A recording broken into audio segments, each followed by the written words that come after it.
Let's turn an inexpensive grocery store candle into a beautiful gift to give.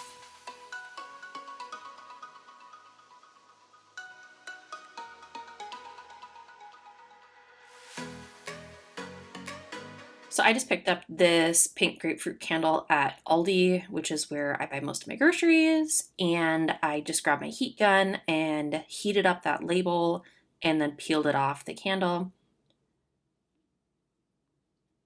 Any like residue that's left, if you don't heat up the label enough, can just be removed with a little bit of Goo Gone, easy peasy.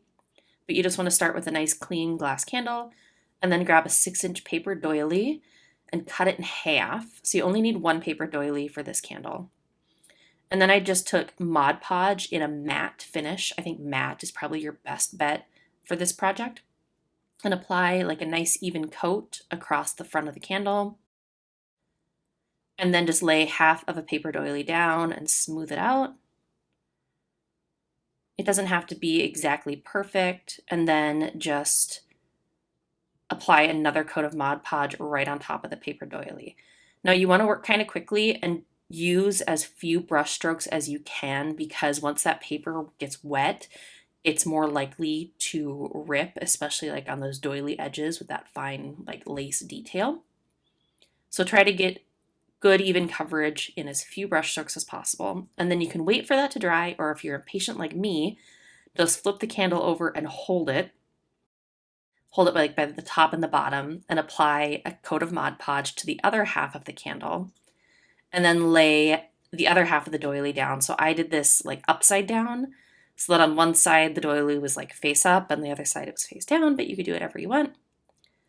And then repeat the same process of covering everything with a coat of Mod Podge.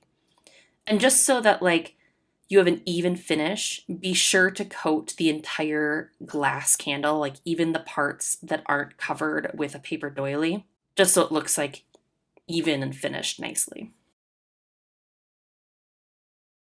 And then set that aside to dry. And this part is totally optional. You could just stop here and this could be like the easiest craft ever. But I decided to embellish the little metal top of my candle with some faux spring baby's breath, like in like a peach and a light pink.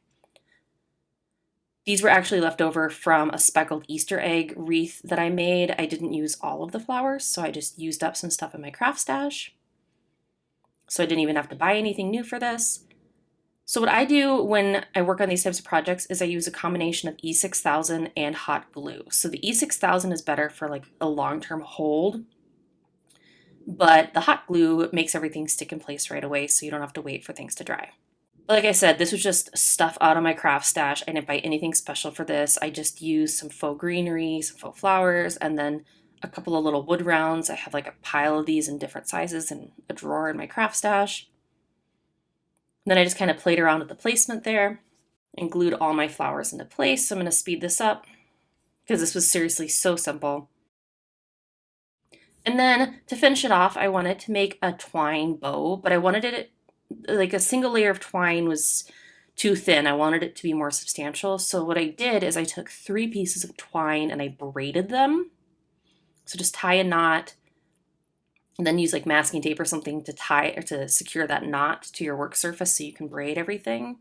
And then even then, I didn't feel like it was substantial enough. So what I ended up doing was I stacked my twine braid with 2 other pieces of twine. So I had 5 pieces of twine in total. And from there, I tied it into a little knot. So super simple. I call it bunny ears. So you make 2 loops and then you tie them in a knot. And that makes your little bow. And then you can decide how big you want the bow loops to be. And then when it's time to trim the tail ends, just tie a knot so your braid doesn't come undone, and then trim just below that knot. Super easy, but like I said, you don't have to embellish the top. You could embellish it with different types of flowers, like depending on what color like candle you have. You could do really anything you want. I would encourage you to hop into your craft stash and get creative and use what you already have. But here I have a little candle that I think my daughter wants to give to her teacher for Teacher Appreciation Week coming up. I do hope you enjoyed this tutorial. Until next time, happy making.